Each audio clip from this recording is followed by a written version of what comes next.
이로 말미암아 주 예수 안에서 너희 믿음과 모든 성도를 향한 사랑을 나도 듣고 내가 기도할 때에 기억하며 너희로 말미암아 감사하기를 그치지 아니하고 우리 주 예수 그리스도의 하나님 영광의 아버지께서 지혜와 계시의 영을 너희에게 주사 하나님을 알게 하시고 너의 마음의 눈을 밝히사 그의 부르심의 소망이 무엇이며 성도 안에서 그 기업의 영광의 풍성함이 무엇이며 그의 힘의 위력으로 역사하심을 따라 믿는 우리에게 베푸신 능력의 지극히 크심이 어떠한 것을 너희로 알게 하시기를 구하노라.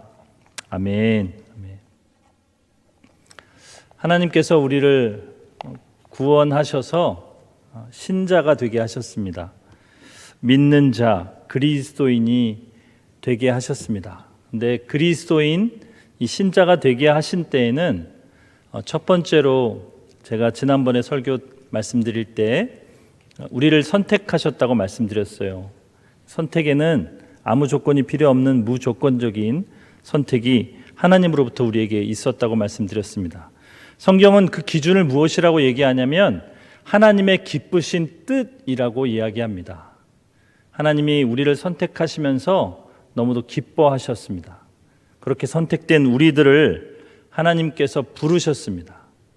똑같은 설교가 울려 퍼지고 똑같은 일상을 걷고 똑같은 상황을 맞이하지만 어떤 사람은 그 안에서 자신도 모르게 하나님의 부르심을 경험합니다. 그것을 소명이라고 이야기합니다. 그 소명을 받은 우리 안에 성령께서 거듭나는 역사를 이루십니다. 우리 안에 새로운 생명이 창조되는 것이죠. 창조된 새로운 생명이 생긴 우리는 기존의 우리와 다른 사람이 되었습니다. 여러분과 저는 아직 잘 그것을 완전하게 경험하지 못하였지만 점점점 우리 안에 새로운 생명이 있다는 사실을 알게 됩니다. 그렇게 하나님을 알아가면 알아갈수록 내가 얼마나 죄인인지를 깨닫게 되고 그때 터져나오는 것이 회개입니다. 하나님 앞에 내가 얼마나 죄인인지를 자복하고 나의 죄로 인해 주님이 십자가에 못 박혀 죽으심을 인정하고 고백하는 것, 그것이 회개입니다. 그런 우리에게 주님이 믿음을 심어 주십니다. 그 믿음은 하나님에 대한 지식을 알아가고 그리고 하나님을 신뢰하고자 하는 마음입니다. 믿음으로 이렇게 살아가는 삶, 그런 우리에게 하나님은 우리의 어떠함에 상관없이 의롭다라고 인정해 주십니다. 그냥 단지 주관적인 인정이 아니라 하나님의 심판대 앞에서 의롭다함을 받을 수 있는 법적 칭의를 우리에게 허락해 주십니다. 그리고 우리가 살아가는 삶이 현재의 삶, 신앙생활이라고도 이야기하는 성화의 삶입니다. 오늘은 그 신앙생활에 대해서 이야기할까 합니다. 우리가 신앙생활을 이야기하기 전에 저와 여러분이 믿음을 갖게 되고 신자가 되고 신앙생활을 시작하게 된 모든 것의 시초는 하나님이시라는 사실을 잊어버리면 안 됩니다. 여러분과 제가 어떤 것을 했기 때문에 신자가 된 것이 아니고 여러분과 저에게 어떤 능력이나 가치가 있어서 신자가 된 것이 아니고 하나님께서 저와 여러분을 그 은혜 가운데 불러주시고 그 은혜 가운데 역사하셔서 우리로 하여금 신자가 되게 하셨다는 사실을 기억해야 합니다. 그러니까 여러분 말씀을 잘 들으셔야 돼요. 제가 이제 설교할 때 제일 힘든 것이 뭐냐면 힘들고 안타까운 것이 뭐냐면 제가 5년 전에도 그랬는데 설교를 하고 있는데 뒤에서 이렇게 핸드폰을 하고 있더라고요. 그래서 제가 그 핸드폰을 가서 뺏었어요. 여러분 왜 뺏었는지 아세요? 만약에 그 청년이 내 자식이라면 내 자녀라면 저는 가만히 놔두지 않을 겁니다. 하나님의 말씀을 듣는다라는 것은 여러분 생각보다 굉장히 중요한 것이에요.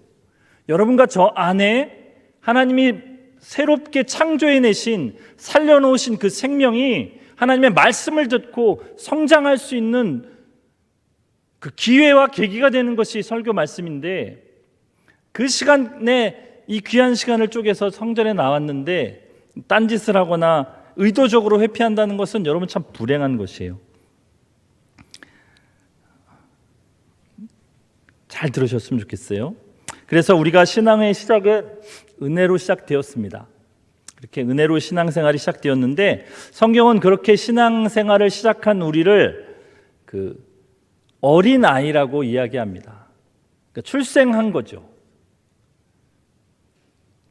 우리 사랑하는 여디디아 청년들을 바라보면서 제가 좀 이렇게 안타깝게 여기는 것 중에 하나는 뭐냐면, 여러분은 헤세드도 마찬가지겠지만 아직 여러분은 신앙생활에 대해서 다 알지 못하고, 저도 아직 잘 다 알지 못하는데요.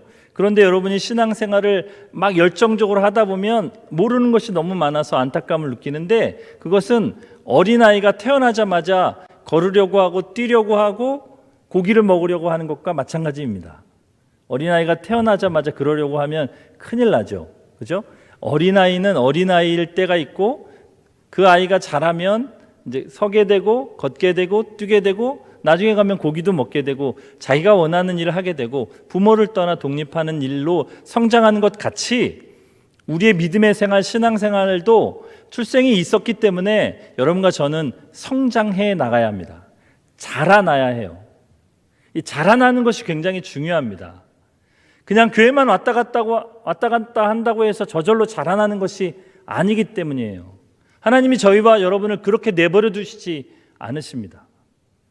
그래서 자라나는 것, 어떻게 자라날 것이냐, 얼마나 자라날 것이냐가 성경에서 우리에게 갖는 중요한 관심 포인트죠. 그래서 신앙생활에서 그럼 중요한 것이 무엇일까요? 신앙생활을 하는 우리가 중요하게 여기면서 기준으로 삼아야 될 것이 무엇일까요? 목표로 삼아야 될 것이 무엇일까요? 그것에 대해서 오늘 본문은 아주 잘 이야기하고 있습니다. 사도 바울이 오늘 그 사랑하는 에베소에 있는 교인들을 향하여서 기도하는 대목이 오늘 저와 여러분이 읽은 성경의 대목입니다. 그런데 이 사도는 그 자신의 사랑하는 지체들을 향해서 어떻게 기도하냐면, 하나님, 저들이 건강하게 해주십시오, 축복받게 해주십시오, 부자 되게 해주십시오, 이런 기도를 하지 않습니다. 저와 여러분이 하나님 앞에 기도할 수 있는 존재가 되었다는 것은 엄청난 특권인데, 우리 안에는 아직도 여전히 죄된 본성이 남아있어서 하나님이 주신 그 특권인 기도를 왜곡합니다. 어떻게 왜곡하냐면, 나의 욕구, 나의 원함을 하나님 앞에 요구하는 것이 기도인 양 그렇게 기도합니다. 하나님, 이렇게 해주십시오, 저렇게 해주십시오, 왜 이걸 해주지 않습니까? 라고 하나님 앞에 강청하면 하나님이 들어주시는 것처럼 그렇게 기도를 오용하고 왜곡하고 오해하며 살아갑니다. 그러니 기도를 하면 할수록 염불이 되어가고 주문이 되어갑니다. 그리고 기도를 그렇게 열심히 했는데도 그 기도에 응답하시지 않는 하나님을 원망하게 되고 하나님이 없다고 주장하는 사람까지 생기게 됩니다. 왜 그러냐면 기도는 그런 것이 아니기 때문에 그렇습니다. 여러분, 오늘 바울은 무슨 기도를 하는 줄 아세요? 저와 여러분이 한번 보기를 원합니다. 우리 한번 15절부터 한번 볼까요? 바울이 무슨 기도를 하는지. 사도는 자기의 사랑하는 교회를 향하여서 17절에 보면 하나님을 알게 하시기를 위해서 구합니다. 하나님을 너희가 알았으면 좋겠다. 하나님, 제발 저들에게 하나님을 알게 해 주십시오 라는 기도를 합니다. 그리고 계속해서 그런 기도를 합니다. 뭘 주는 게 아니고 알게 되기를 기도합니다. 알게 되기를. 오늘 저와 여러분이 그것에 대해서 좀 이야기를 하겠습니다. 기도의 핵심은 뭐라고요? 그러니까 여러분, 지나가면서 이야기하는 건데 뭐 기도에 대해서 나중에 또 얘기할 기회가 있겠지만, 기도의 핵심은요, 우리가 하나님을 더 잘 알고 더 잘 믿고 하나님과 더 친밀한 관계를 갖게 해주시기를 위해서 구하는 게 기도예요. 근데 그러려다 보니까 문제가 하나님 편에 있는 것이 아니고 우리 안에 있다는 것을 발견하게 됩니다. 하나님은 우리에게 기꺼이 다가오시고 우리의 손을 한 번도 놓은 적이 없으시고 우리에게 세상에서 온갖 좋은 것을 주시기를 주저하지 않는데, 문제를 일으키는 것이 나라는 걸 알게 됩니다. 내가 그것을 받기 싫어하고 내가 그것을 거부하고 내가 하나님이 가르쳐 주신 길과 전혀 다른 길로 가면서 고생하고 유리하고 방황하는 나를 발견하게 됩니다. 그래서 어떻게 기도하는 것이 맞냐 하면 우리의 연약함을 도와주시기를 위해서 기도하는 것입니다. 그 외의 것들은 성경에 다 이미 채워주시겠다고 주님 기록하고 있습니다. 내가 너희를 사랑하는 아버지인데, 내가 너희를 위해서 예수 그리스도를 십자가의 그 생명을 내어주기까지 너희를 사랑했는데, 그 예수를 너희를 위해서 내어주었는데 그 외의 것을 내가 왜 아끼겠느냐라고 말씀하시는 것이 하나님의 입장입니다. 그런데 우리는 불만이 많죠. 그 얘기는 다음에 하기로 하고, 그렇다면 우리 신앙생활의 목적은 분명해졌습니다. 신앙생활의 목적은 무엇일까요? 하나님을 잘 알아가는 것입니다. 하나님을 잘 알아가는 것의 끝에 우리 신앙생활의 목적이 있습니다. 무엇이냐면 하나님 한 분으로 만족하는 것입니다. 하나님이 우리의 왕이 되시는 것입니다. 하나님이 우리의 주인이 되는 것입니다. 그러니까 우리가 날마다 싸움은 우리 안에서, 여러분, 다른 지체들과의 싸움이 아니라 나와 내가 사는 삶에서의 나와의 영적 싸움입니다. 문제는 나한테 있으니까요. 하나님을 얼마나 더 알아가느냐, 내가 얼마나 하나님을 더 잘 알아가느냐의 싸움이 우리의 영적 싸움입니다. 제가 진짜 오해하고 있던 성경 구절이 하나 있었어요. 요한계시록 3장 20절 말씀 여러분 혹시 아세요? 그 찬양도 많이 나오는데, 볼지어다 내가 문 밖에 서서 두드리노니 누구든지 내 음성을 듣고 문을 열면 내가 그에게로 들어가 그로 더불어 먹고 그는 나로 더불어 먹으리라는 성경 구절이 있어요. 요한계시록 3장 20절 말씀. 근데 이게 누구한테 썼을까요? 내가 문 밖에 서서 문을 두드리노니 문을 열면 내가 들어가서, 누구 안 믿는 사람에게 썼다고 저는 생각을 했었어요. 왜냐하면 제가 잘 안 믿을 때 누가 이 성경 구절을 알려줬고, 여러분 우리 그 기독교 백화점 같은 데 가보면은 예수님이 문 밖에 서서 두드리는 그림이 이렇게 그려져 있어요. 그죠? 그래서 안 믿는 사람에게 한 거라고 저는 생각했었어요. 이게 항상 성경은 우리가 오해와 편견을 가지고 보면 해석이 잘 안 됩니다. 그런데 말씀을 준비하다가 그 앞 구절을 보게 됐어요. 요한계시록 3장 14절에서 16절에 보니까 이 말을 누구에게 하는 거냐면 라오디게아 교회에게 하는 말이에요.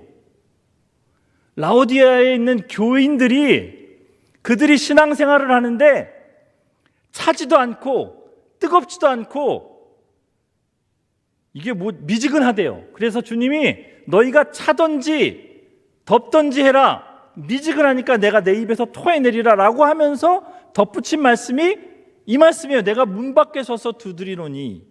이 얘기는 우리가 믿는다라고 이야기를 하는데, 우리가 예수님을 잘 안다고 이야기하는데, 내가 신자라고 주장하는데 그럼에도 불구하고 나의 주인이 주님이 아니고 여전히 나라는 사실이에요. 라오디게아에 있는 교회가 그들의 삶을 살아가는데 하나님이 주인이 아니고 자기 자신이 주인이니까 주인 대신 주님이 문 밖에 서서 문을 열라고 두드릴 수밖에 없는 상황이었다는 것이에요. 그래서 저와 여러분이 나는 과연 신앙생활을 어떻게 하고 있는지 잘 살펴보셨으면 좋겠습니다. 우리가 세상을 살아가다 보면 여러분이 이제 학교를 공부를 하고 학교 생활을 하고 또 졸업해서 직장 생활을 하시죠. 저도 그렇게 했습니다.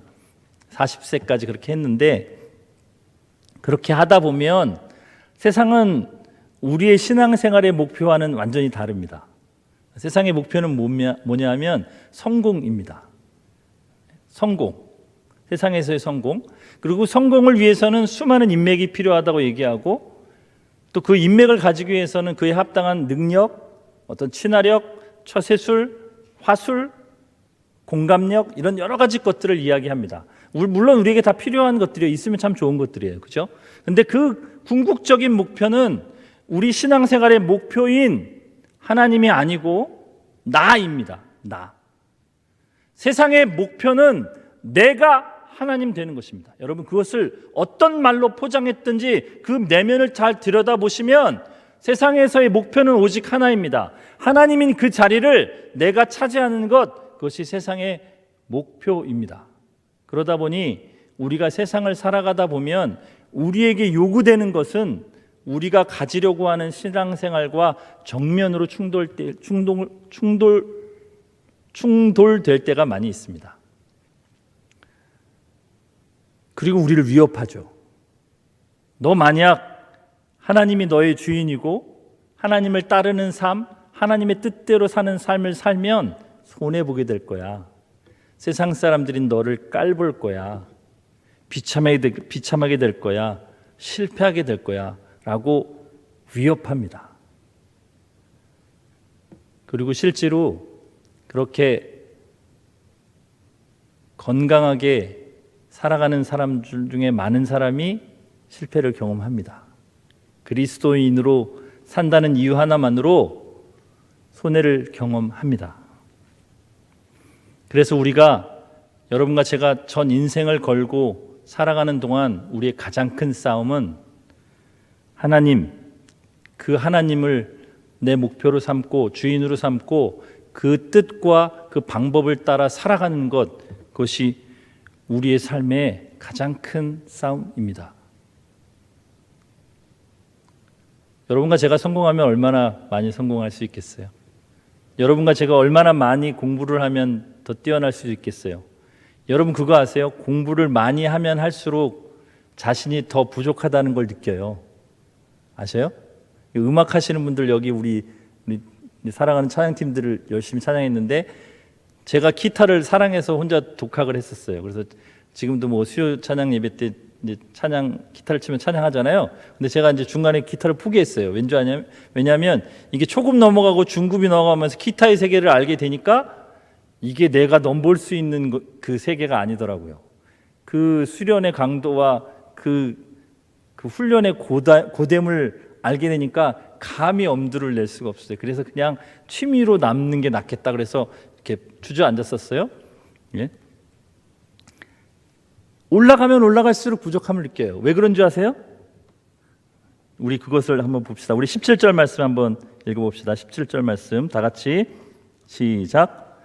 우리 주 예수 그리스도의 하나님 영광의 아버지께서 지혜와 계시의 영을 너희에게 주사 하나님을 알게 하시고, 하나님을 알게 하시기를 구하는데 그냥 구하는 게 아니고 뭘 구해요?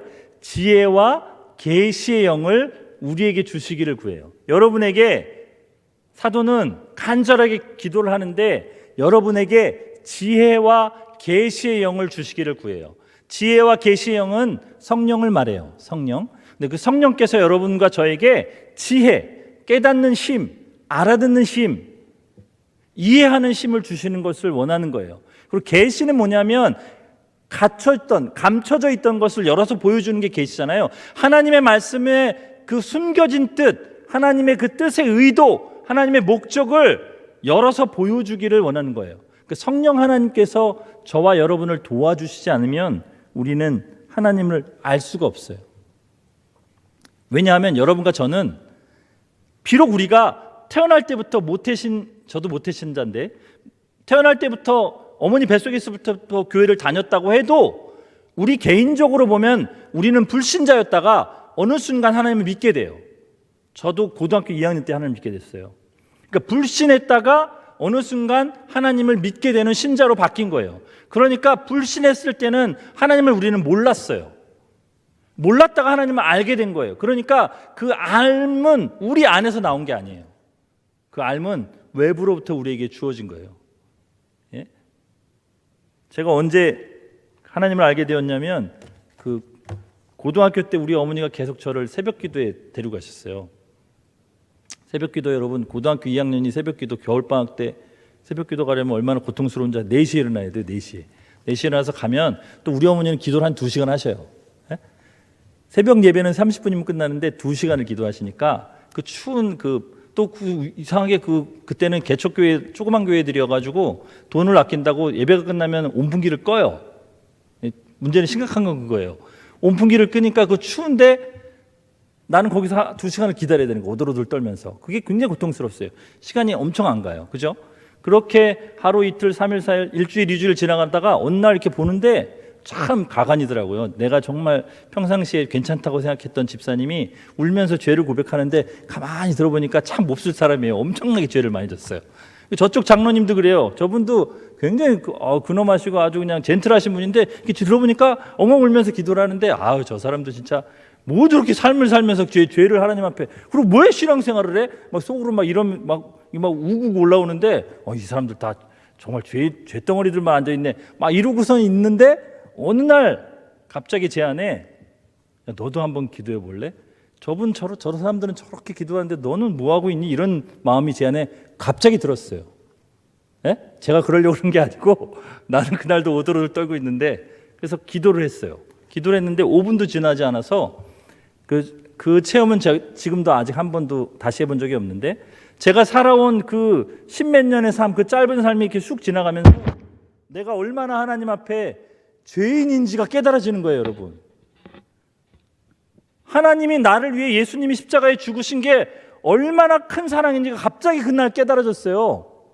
나 평생 그날 고2 때까지 평생이죠. 평생 교회를 다녔는데 맨날 그 얘기를 수만 번 들었는데 그날 깨달아졌어요. 그래서 그날 펑펑 울면서 기도를 했어요. 뭐 잘못했다는 말밖에 안 한 것 같아요. 뭐 기도의 내용도 생각이 안 나요. 그래가지고 콧물이 바닥에 뭐 닿다 올랐다 그러고 눈물은 뭐 계속 흘러가지고 일어났더니 한 4시간 지났나 봐요.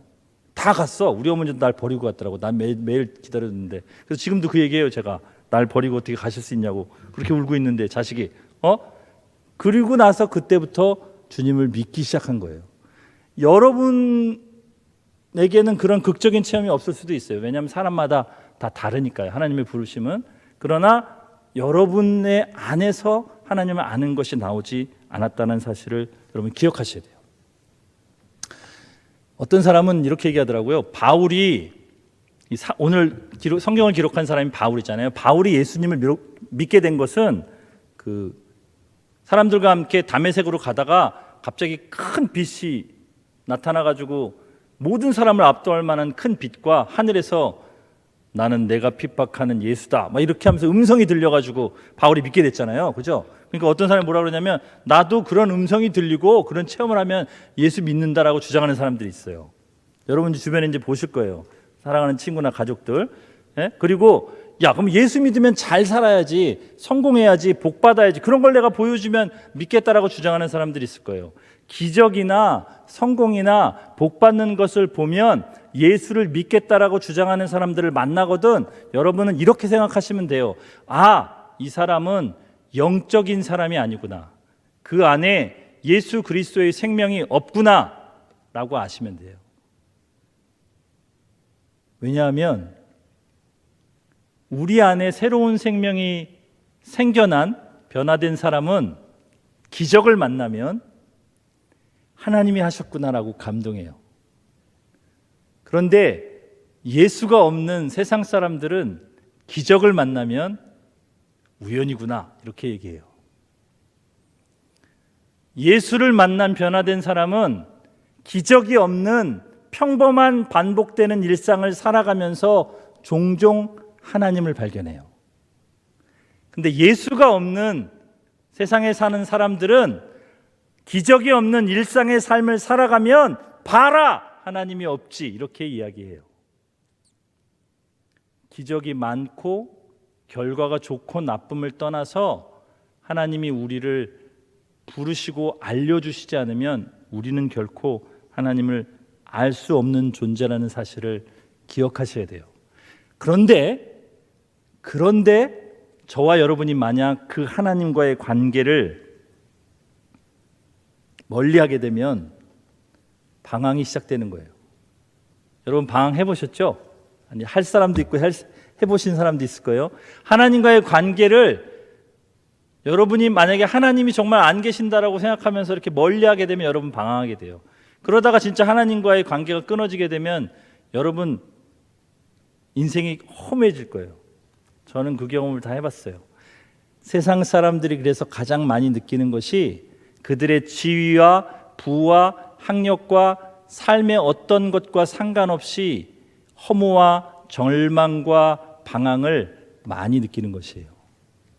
그래서 의아하게 생각하지 마세요. 어떻게 저렇게 부자인 사람이 인생을 비관하여서 자살하는 것이지, 어떻게 저렇게 권력이 큰 사람이 저렇게 허무하다고 마약이나 이런 것들을 하는 것이지, 인기 절정을 달리고 있는 그 인기 스타가 왜 하루아침에 인생이 다 망가질 정도로 저렇게 하는 것이지, 여러분 궁금해하실 필요가 없어요. 왜냐하면 하나님 없는 삶은 그것밖에 결과가 없기 때문에 그래요. 역사가 증명하는 것이고, 여러분의 부모님들이 알고 계시고 여러분도 곧 경험하실 것이기 때문에 말씀드려요. 자, 우리 18절 19절 이어서 한번 읽어보겠습니다. 시작. 너희 마음의 눈을 밝히사 그의 부르심의 소망이 무엇이며 성도 안에서 그 기업의 영광이 풍성함이 무엇이며 그의 힘의 위력으로 역사하심을 따라 믿는 우리에게 베푸신 능력의 지극히 크심이 어떠한 것을 너희로 알게 하시기를 구하노라. 하나님이 우리를 부르셨는데 그 부르심의 소망, 결국은 우리로 하여금 하나님의 영광의 찬송이 되게 하는 것이라고 제가 지난번에 설교 드렸어요. 그죠? 우리로 하여금 우리 삶을 통해서 하나님이 드러나는 삶, 우리의 삶을 통해서 하나님이 하나님 되심이 나타나는 그런 삶을 살게 하시기를 위해서 우리를 부르셨다. 하나님이 하나님의 일을 하시면 하나님이심이 당연히 드러나는데 그 일을 우리와 함께 하시겠다고 작정하신 거예요. 그 시간을 뚫고라는 찬양 있잖아요. 위로부가 작사 작곡한 찬양, 그죠? 네.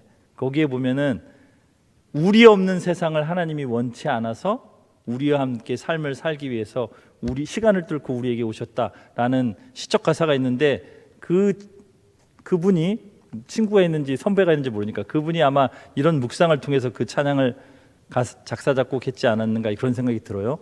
하나님이 하나님 혼자 충분히 하나님 되심을 드러내실 수 있는데 그 일을 우리와 함께 하시겠다고 여러분과 저를 부르셨어요. 그래서 저와 여러분을 하나님의 자녀로 만드셨어요. 그래서 정말 중요한 것은 내가 하나님을 얼마나 아느냐. 내가 믿는다라는 것은 여러분 내가 믿는 나가 중요한 게 아니에요. 여러분과 저는 자꾸 내가 믿는데 내가 믿는다고 나를 굉장히 중요하게 여기는데 믿는다라는 말에는 목적어가 빠져 있죠. 그죠? 그래서 사실은 믿는다라는 말이 중요한 게 아니라 그 목적어, 누구를 믿느냐가 굉장히 중요한 거예요. 여러분이 하나님을 믿는다라고 주장하는데 하나님의 교회에 가면 그 하나님은 진짜 하나님이 아니에요. 그죠? 이길 자라고 명령하는 가짜 하나님이에요. 이 얘기 또 실시간으로 방영되면 하나님의 교회에서 나 쿠데타 하려고 오는 거 아니에요? 저기 길자 씨가 하나님이라고 거긴 주장해요. 그죠? 안상홍 그 형님이 하나님이라고 주장하다가 죽어버려가지고 길자 씨가 하나님이라고 주장하는 게 하나님의 교회예요. 저기 큰 건물이 있잖아요. 그죠? 그 사람들도 본인이 하나님을 믿는다라고 생각하고 있어요. 그 사람들은 자기가 웬 여자를 아줌마를 믿고 있다고 생각하겠어요? 그러면 그런 열정과 그런 헌금과 그런 봉사와 그런 수고를 하겠어요, 여러분? 그들이 하나님 믿고 있다고 생각해요. 신천지 이만희를 믿는 사람들 한번 붙잡고 한번 물어보세요. 누구를 믿는다고 생각하냐면 하나님을 믿는다고 생각해요. 이만희가 예수라고 생각해요. 그리고 그 예수라고 생각하는 하나님이라고 생각하는 사람에게 잘 보이기 위해서 모든 것을 갖다 바치는 거예요. 특별히 그런 그 파렴치한 몰지각한 인간들은 젊고 아리따고 예쁜 여자들의 몸을 원해가지고 수많은 겁탈을 하는데도 불구하고 기꺼이 갖다 바치는 거예요. 왜? 그러면 내가 천국 갈 수 있을까 봐 그러는 거예요. 하나님이 여러분에게 그렇게 요구하시지 않으시잖아요. 그런데 여러분은 하나님을 믿는 것을 어려워하시죠. 왜 그래요? 내가 원하는 것과 하나님이 원하는 것이 자주 충돌이 되기 때문이죠. 그래서 오늘 사도는 여러분이 하나님이 여러분을 왜 불렀는지 그 이유를 좀 알았으면 좋겠고, 여러분과 저의 삶 가운데 내가 느끼지 못했지만 여러분을 신자로 바꿔주신 하나님, 여러분을 하나님의 자녀라는 놀라운 신분으로 바꿔주시는 것이 얼마나 기적인지를 여러분이 알기를 원하시는 거예요. 그것을 여러분이 만약에 안다면, 깨닫는다면 여러분과 제가 그런 삶을 살 수 없다고 주님이 말씀하시는 거예요. 마태복음 19장에 보면은 이런 얘기가 있어요. 예수님에게 어린아이들이 막 다가오려고 하니까 제자들이 어린아이가 못 오게 막 막아요. 그럴 때 예수님이 갑자기 어린아이를 불러오게 하더니 품에 안으시고 뭐라고 얘기하시냐면 어린아이들이 내게 오는 것을 막지 말라. 천국은 이런 아이들, 어린아이와 같은 자들의 것이다 라고 이야기했어요. 그죠? 그 무슨 뜻이죠? 어린아이여야만 천국에 갈 수 있다는 뜻인가요? 그렇게 되면 조집사님이나 이생명 장로님이나 저 같은 사람은 이제 끝인가요? 네? 나이 먹어서 예수 믿는 사람은 땡이에요? 왜 천국이 어린아이의 것이라고 주님 말씀하셨을까요? 그것은 어린아이면 어린아이일수록 신뢰하는 부모나 신뢰하는 대상 앞에서는 자기의 주장과 뜻을 대부분 주장하지 않아요. 이 사람이 정말 나를 사랑하는구나라는 것을 느끼는 대상 앞에서 어린아이는 그 사랑하는 대상이 원하는 대로 하는 것을 기뻐해요. 어린아이일수록 나의 주장과 나의 뜻을 밝히는 것이 적고 나이를 먹어갈수록 자기 주장과 자기 뜻이 강해져요. 그래서 고등부까지는 교회를 그나마 나오다가 청년부로 넘어가면서 중간에 하늘나라로 가시는 분들이 있잖아요. 이름이 없어지는, 어딘가로 사라지는. 왜 그래요? 이제는 자기가 자기 주장을 하면서 내 신앙은 내가 알아서 하겠다라고 주장하는 거죠. 그러면 천국에 들어가기가 어려워지겠죠. 왜요? 하나님과 끊어지니까요. 인생의 허무만 남겠죠.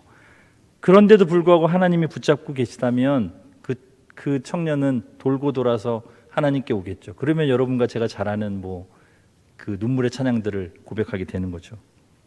사랑하는 여러분, 우리 신앙의 목적은 하나님을 내 주인, 내 전부로 고백하는 것이에요.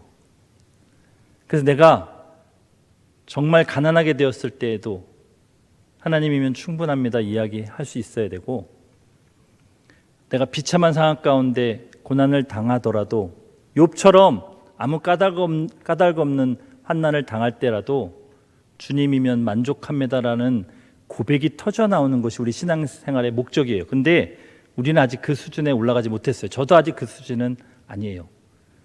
제가 만약에 그런 비참한 까지 간다면 저는 아마 엉엉 울면서 하나님을 원망할지도 몰라요. 아직 그 수준은 저는 아니에요. 저도 알아요. 그래서 그 수준까지 가야 되는데 저절로 가지지가 않는 거예요. 하나님을 깊게 알아야 돼요. 하나님을 잘 알아야 돼요. 그 싸움이 저와 여러분의 싸움이에요. 그래서 그 싸움을 잘 싸우셨으면 좋겠어요. 말씀을 들을 때 허투루 들지 마시고 말씀을 배울 때 생명을 걸고 진지하게 배우셨으면 좋겠고, 성경을 읽을 때 또 어떤 경우에 여러분에게 하나님께서 그 놀라운 말씀을 주실 때가 있을 거예요. 꼭 교회에서 예배 드릴 때만 하나님의 말씀이 우리에게 임하는 것은 아니기 때문에요. 여러분의 친구를 통해서, 여러분의 부모를 통해서, 목회자들을 통해서, 또 여러 경우를 통해서 여러분에게 들려질 그때에 여러분 그 속에 담긴 하나님의 그 사랑, 그 뜻, 여러분을 향한 하나님의 마음을 잘 깨달으셔서 하나님과 더 하나가 되어지시는, 그래서 신앙생활을 한다는 것이 얼마나 놀라운 것인가를 경험하는 그런 신자가 되시기를 예수님의 이름으로 축복합니다. 기도하겠습니다. 하나님 아버지, 하나님을 안다고 그렇게 자족할 때가 있었는데 하나님을 알아가면 알아갈수록 내가 얼마나 하나님을 잘 몰랐는가 아쉬울 때가 너무나 많이 있습니다. 내가 하나님을 잘 알았다면 내 인생을 그렇게 허비하지 않았을 텐데, 내가 그 하나님의 놀라우심과 그 사랑하심과 우리를 향한 하나님의 마음을 잘 알았다면 내가 그렇게 무너지지 않았을 터인데,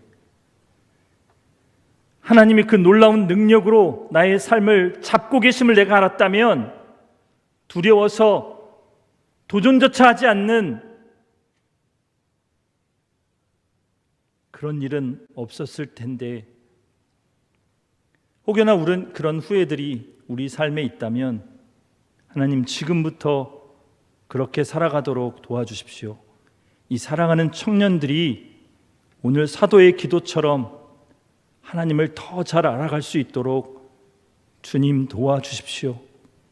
그래서 이들이 방황하지 않고 인생의 허무함에 맞닥뜨리지 않고 기쁨과 감사와 평강이 넘치는 그 놀라운 세계를 살아갈 수 있도록, 그 신앙의 세계에서 세상을 향해 담대하게 하나님이 살아계시다라고 외칠 수 있도록 주님 역사해 주십시오. 그렇게 하실 주님을 기대함으로 바라보며 예수님의 이름으로 기도합니다. 아멘.